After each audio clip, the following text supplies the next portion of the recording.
Bem, pessoal, hoje a gente dá continuidade ao tópico do problema de fluxo máximo e anteriormente a gente viu a definição do problema de fluxo máximo e a gente viu que esse é um modelo matemático para o problema do fluxo máximo, tá bem? E como a gente tinha dito, o problema de fluxo máximo ele tem essa característica bastante peculiar. Ele é um problema de programação inteira, ou seja, ele tem um modelo matemático inteiro, e esse modelo matemático com variáveis inteiras, e esse problema, em particular, ele pode ser resolvido em tempo polinomial. A gente vai argumentar na aula de hoje que o método simplex é o suficiente para que a gente consiga obter uma solução inteira sempre para o problema do fluxo máximo, desde que as capacidades dos arcos sejam valores inteiros, tá bem? Então vamos começar aqui vendo a nossa sequência de propriedades. Em particular, algumas delas são deixadas como exercícios e a gente vai observar esses exercícios. A primeira observação que a gente faz é que o problema de fluxo máximo, dado qualquer digrafo, com as suas arestas, com seus arcos atribuídos aos seus arcos capacidades, as instâncias do problema do fluxo máximo, elas são sempre bem definidas, elas sempre resultam em soluções bem definidas. Ou seja, o problema nunca é ilimitado, o máximo fluxo que se consegue passar nunca é um valor arbitrariamente alto, e o problema sempre tem solução. Ou seja, esse problema ele sempre tem uma solução e não existem soluções com força de fluxo arbitrariamente altas. Portanto, esse problema sempre tem uma solução ótima. Tá bom? Para instâncias quaisquer de grafos atribuídos às suas arestas capacidades. O exercício 89 ele pede que seja argumentado justamente isso, que o problema do fluxo máximo ele é sempre viável. Para isso, você só precisa argumentar que existe uma solução viável, trivial, para qualquer problema de fluxo máximo. E aí você observa que a força do fluxo que passa, a quantidade de fluxo que passa por qualquer um dos arcos é pelo menos zero, né? Ou seja, existe um fluxo trivial que é viável para qualquer rede com capacidades, né? Qualquer digrafo com capacidades atribuídas aos seus arcos. A segunda parte do exercício 89 pede que você argumente que o problema é sempre limitado, ou seja, além de ser viável, ele é limitado, ou seja, ele possui solução e ele possui solução ótima. Na segunda parte, para você argumentar que o problema é sempre limitado, você pode desenvolver um limite superior para a função objetivo, né? Utilizando a função de capacidade C, tá bom? É bastante simples. Então, no exercício 89, você vai poder argumentar que o problema do fluxo máximo tanto é viável como é limitado para qualquer instância, da forma que foi proposto pela gente. Então, esse problema sempre está bem definido, né? No exercício 90, eu peço que vocês observem o que é a matriz de incidência de um grafo direcionado. E aí a gente faz uma suposição sobre a disposição de linhas e colunas dessa matriz e como elas se relacionam com arcos e vértices. A gente está supondo aqui que as colunas estão associadas a arcos e que as linhas estão associadas aos vértices. Aí, uma vez que você pesquise sobre esse tema, é perguntado: quantas entradas não nulas existem em qualquer coluna da matriz e quanto que somam as entradas não nulas de uma coluna da matriz, certo? O exercício 90, ele está pedindo para você construir um argumento baseado em pesquisa que vai ser utilizado mais adiante. Por enquanto, a gente vai parar um pouco com essa questão do problema do fluxo máximo e a gente vai desenvolver brevemente o conceito de total unimodularidade, tá? É o conceito de total unimodularidade na álgebra linear que vai garantir que os modelos matemáticos do problema de fluxo máximo, né, das instâncias do problema de fluxo máximo, têm o seu conjunto de restrições, uma característica bastante interessante. E é essa característica que permite que a gente resolva o problema rapidamente, em tempo polinomial. Pois bem, o conceito de total unimodularidade a gente vai dividir em duas definições.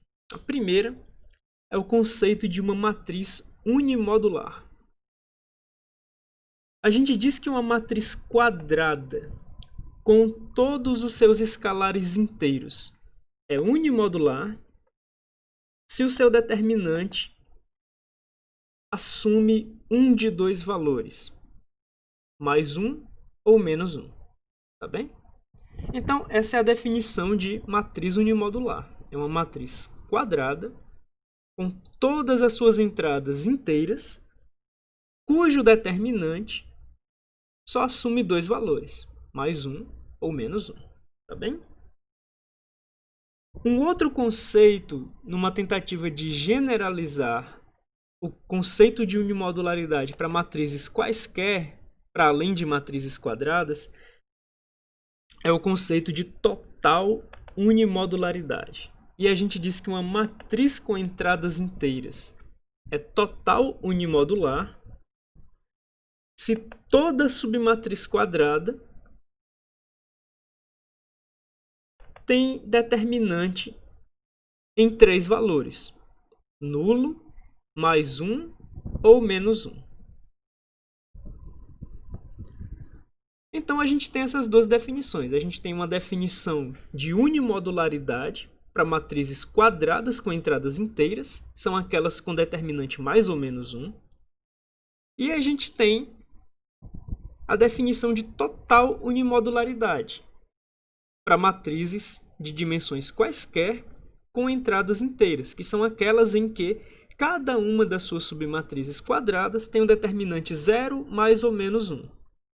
Se você notar, a definição de total unimodularidade ela exige um requisito mais fraco do que unimodularidade para as suas submatrizes quadradas, porque a gente permite que o determinante de uma submatriz quadrada seja igual a 0. Tá bom? Isso facilita um pouco as coisas e a gente vai perceber que o Cramer ajuda a gente a operar com as matrizes TU, apesar dessa relaxação na definição de unimodularidade, tá bom? Para o que a gente se propõe a utilizar com elas, a fazer com elas.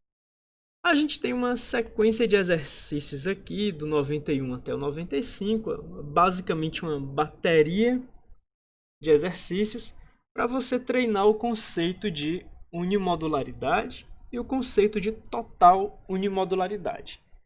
O exercício 91 pede para você provar que toda matriz unimodular é invertível. Observa que toda matriz unimodular é quadrada, tem entradas inteiras e o determinante é mais ou menos 1. Então, existe uma caracterização de matrizes invertíveis que ajuda você a resolver o exercício 91. Do exercício 92 em diante, a gente lida com o conceito de total unimodularidade, que é um conceito um pouquinho mais complicado, tá? Não é tão complicado assim, mas é um conceito um pouco mais sofisticado do que o conceito de unimodularidade. Uma coisa que é pedido é o seguinte: no exercício 92, é pedido para se demonstrar o seguinte: se uma matriz A é total unimodular, então qualquer entrada dessa matriz só pode ter 3 valores: 0, 1 ou menos 1. E a dica que é dada no exercício 92 é bem interessante, né? Ele pede para você observar que matrizes 1 por 1 são matrizes quadradas. Ou seja, como uma consequência direta da definição de TU, pelo que é exigido das submatrizes quadradas de TU, pelo que é exigido das submatrizes quadradas de uma matriz TU, existe uma observação que pode ser feita acerca dos valores das entradas de uma matriz TU, tá bom? No exercício 93, a gente pede que seja demonstrado o seguinte: se a matriz A é TU, então qualquer matriz obtida a partir de A pela adição de uma linha ou coluna canônica, ou seja, se você tomar um vetor canônico e acrescentá-lo a A como mais um de suas linhas ou mais uma de suas colunas, a matriz resultante também é TU. O exercício 93, ele pode ser utilizado para que você resolva o exercício 95. Ou seja, se a matriz A é TU, então a matriz A justaposta a uma identidade também é TU, tá bom? Ou seja, o exercício 93, ele meio que representa um argumento para ser usado iterativamente no exercício 95. Uma outra coisa que vai ser bem tranquilo de demonstrar, baseado na relação entre determinantes e transpostas, é que a transposição preserva a total unimodularidade, certo? Ou seja, os exercícios 94 e 95, eles garantem que você pode acrescentar ou justapor uma identidade tanto ao lado como abaixo ou acima de uma matriz TU, tá bom? E ela vai continuar sendo TU. No exercício 94, você demonstra que a transposição preserva a total unimodularidade. Pois bem, o que é interessante para a gente na total unimodularidade é a relação que a total unimodularidade tem com sistemas lineares e, em especial, a relação que total unimodularidade tem com as soluções básicas de sistemas lineares, né? Lembrando que, durante a resolução de um programa linear, a gente argumentou de um ponto de vista geométrico, né, em alta ordem, numa dimensão mais alta, em dimensões mais altas, que, como a gente está passeando pelos vértices de um poliedro numa dimensão mais alta, durante o método simplex, a gente está basicamente interessado, dado uma caracterização, em soluções básicas do sistema linear que descreve o conjunto de restrições. Então, as soluções básicas são interessantes para o método simplex e a total unimodularidade garante uma propriedade sobre as soluções básicas de um sistema linear. Que propriedade é essa? Bom, a primeira coisa que a gente vai observar é o seguinte: se a gente tem uma matriz A que é quadrada e invertível, então a gente sabe que AX igual a B tem exatamente uma solução, né? Como a matriz A é quadrada, só pode existir uma base do espaço em que B está contido dentro das colunas de A. E como A é invertível, a gente sabe que as colunas de A são LI. E como elas estão em mesmo número que a dimensão de B, porque a matriz é quadrada, né? Então a gente sabe que essa matriz aqui, ela pode ser passada para o outro lado, né, como a sua inversa, e a gente vai ter que a única solução desse sistema seria x igual a menos 1, a inversa de A, multiplicando B pela esquerda. No entanto, existe uma outra forma da gente observar essa solução única que existe nesse sistema linear com a matriz de coeficientes quadrada e invertível. E essa outra perspectiva é dada para a gente pelo método de Cramer. O método de Cramer, ele toma uma matriz quadrada e invertível, como a matriz de coeficientes de um sistema linear, e ele garante que a gente consegue observar a única solução desse sistema linear em termos dos determinantes da matriz A e de algumas outras matrizes especiais, que a gente vai chamar de A'J. E quem é a linha J? A linha J é a matriz obtida a partir de A quando a gente troca a sua jésima coluna pelo vetor de termos independentes. Certo? Então, quando você troca a coluna J pelo vetor de termos independentes B, você tem a matriz A'J. E o método de Cramer permite que a gente veja essa solução única desse sistema AX igual a B, onde A é quadrada e invertível, em função dos determinantes das matrizes A'J e do determinante de A. Ou seja, o método de Cramer, ele diz para a gente que a variável J ela tem valor nessa solução única para esse sistema linear, dado pelo determinante de A'J, dividido pelo determinante de A. Tudo bem? Aqui a gente vai observar o seguinte.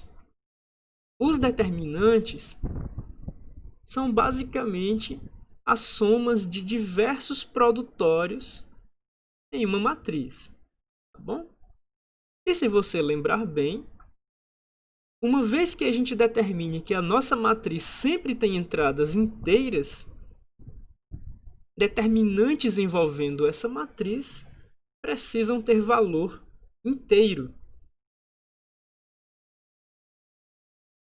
E aí a gente tem o teorema 7, que diz o seguinte: ainda não estamos falando de total unimodularidade, mas a gente vai chegar lá. Que se a matriz A é unimodular e B é um vetor inteiro, então a x igual a B tem uma única solução e essa solução é inteira. O que a gente sabe? A gente sabe pela definição de unimodularidade que toda entrada da matriz A é inteira, né? A matriz A, para ser unimodular, precisa ter toda a entrada inteira. A gente também sabe que a matriz A é invertível. A gente sabe que a matriz A é invertível devido ao exercício 91. Como o vetor de termos independentes, o vetor B, também é um vetor inteiro, a gente sabe que a linha J também tem todas as entradas inteiras, porque a gente troca uma coluna J de A pelo vetor B, que também tem todas as entradas inteiras. Então, toda a linha J tem as suas entradas inteiras.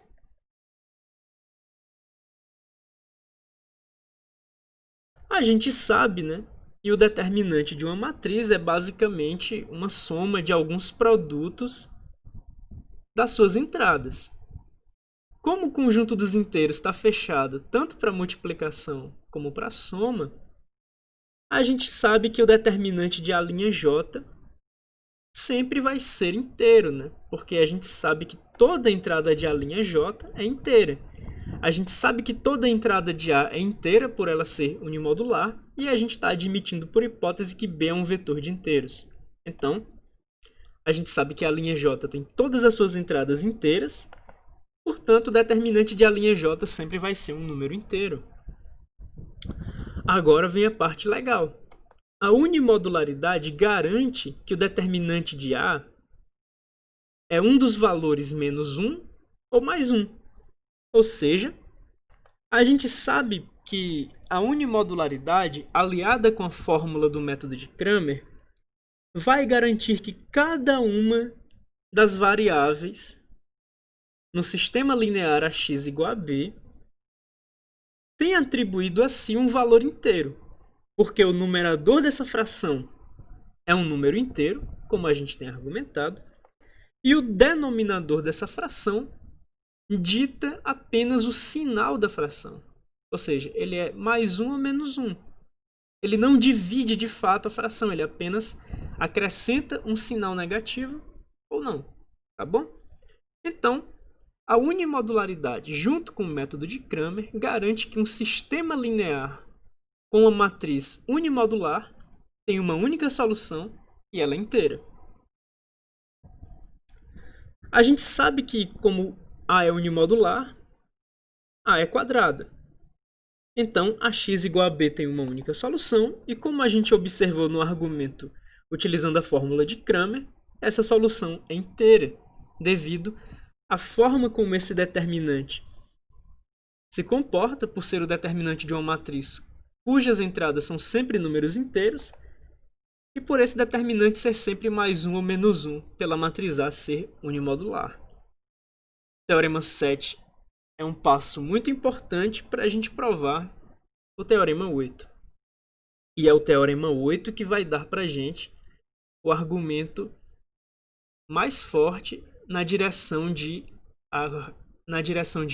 concluir que o problema do fluxo máximo sempre tem soluções inteiras, mesmo quando resolvido por um método de programação linear, como é o caso do método simplex.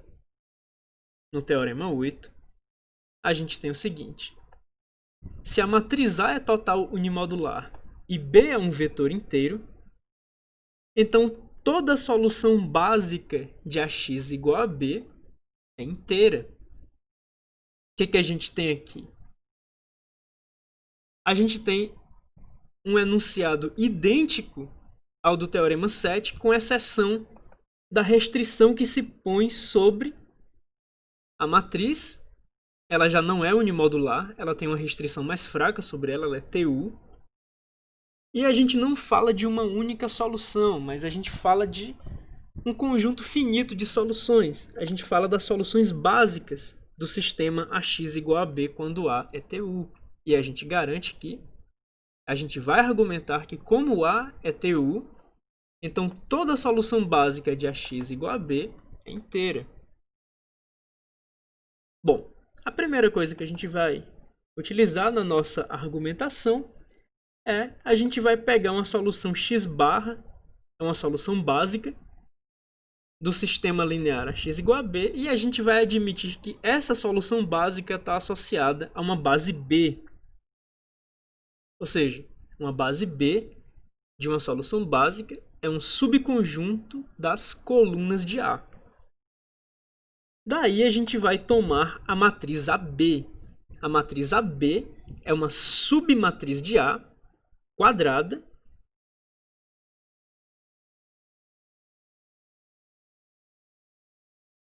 e a gente sabe que, como essa matriz AB é uma submatriz quadrada de A e A é uma matriz TU, a gente sabe que o determinante de AB da submatriz de A formada pelas colunas da base associada à solução básica x barra, a gente sabe que o determinante de AB é um desses três valores, menos 1, 0 ou 1. Aqui a gente vai utilizar uma argumentação para mostrar que a gente pode descartar esse valor 0 e mostrar que o determinante de AB, na verdade, é menos 1 ou 1. E essa argumentação é a seguinte: a matriz AB, por ser formada pelas colunas de uma base, tem colunas linearmente independentes. Como a matriz AB tem colunas linearmente independentes, ela é invertível, e por ser invertível, ela não pode ter determinante nulo. Como ela não pode ter determinante nulo, esse valor está descartado, e a gente sabe que o determinante de AB é um de dois valores, menos 1 ou mais 1.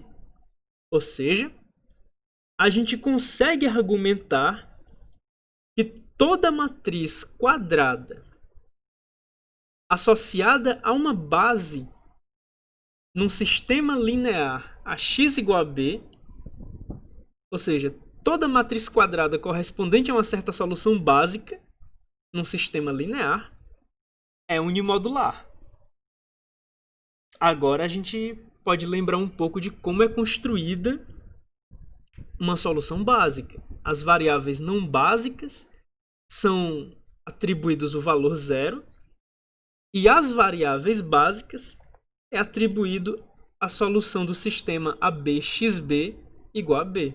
E como AB é unimodular, as variáveis básicas, utilizando o teorema 7, vão ter valores inteiros.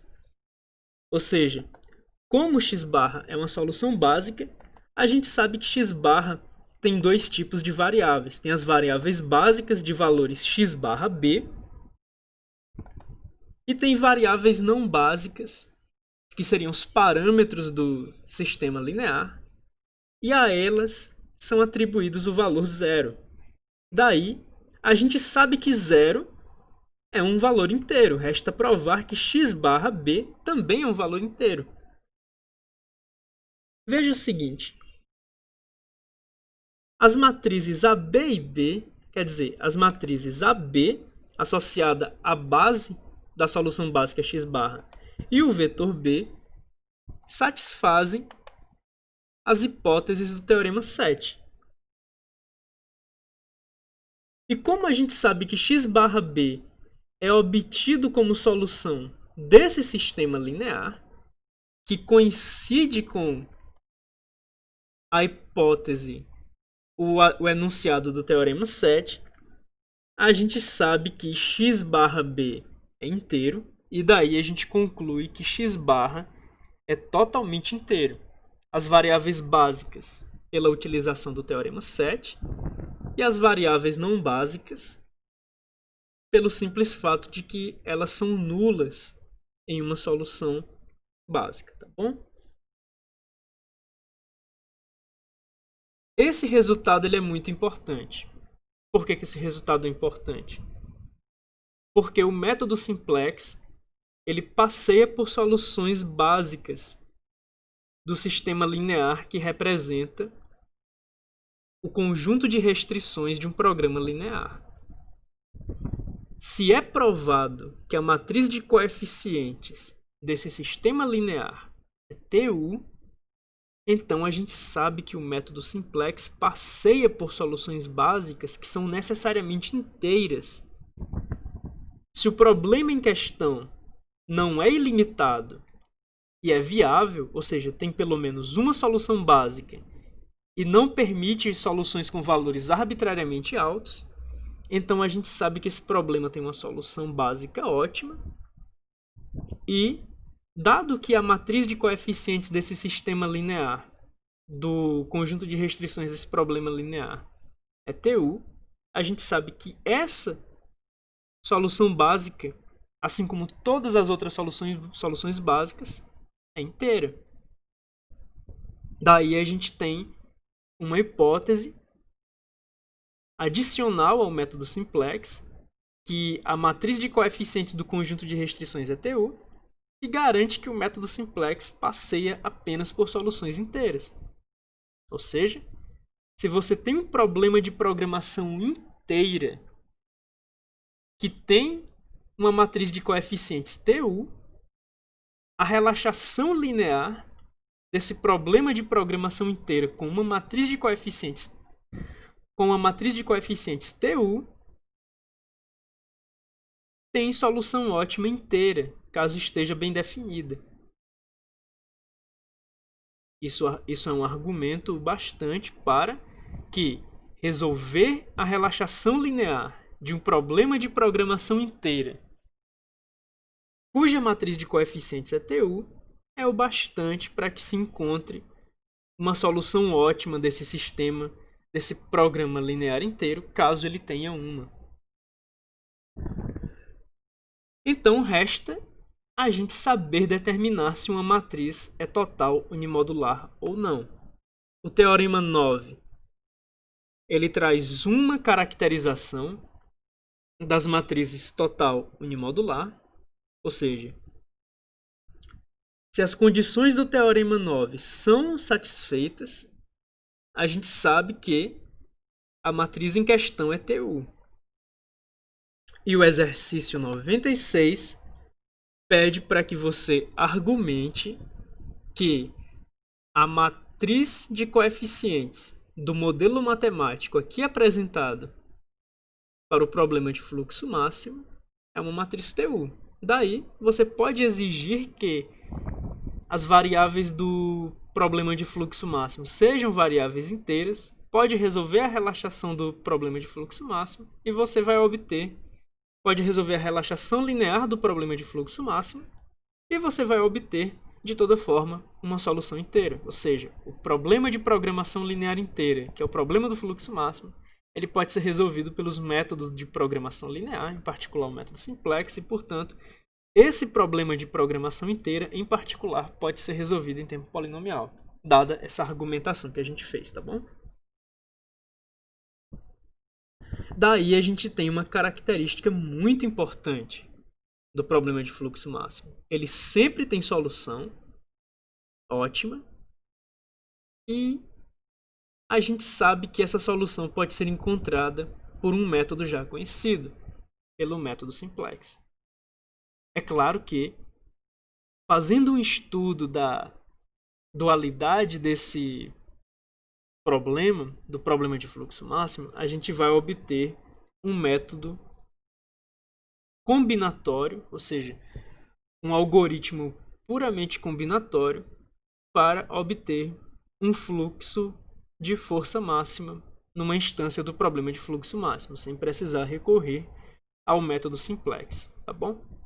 O método simplex, no entanto, junto com total unimodularidade, é o suficiente para a gente garantir que o nosso problema pode ser resolvido em tempo polinomial. Agora, a gente vai ver se a gente encontra um algoritmo mais eficiente que o simplex, um algoritmo especializado para esse problema, e durante o caminho a gente vai desenvolver um olhar sobre a dualidade do problema de fluxo máximo, ou de outra forma, quem é o seu adversário, quem é o seu problema de minimização que antagoniza esse problema de maximização, que é o problema do fluxo máximo. Isso a gente vai ver na próxima aula, na qual a gente também vai observar o algoritmo, na verdade, o método de Ford-Fulkerson. Então, até mais, pessoal.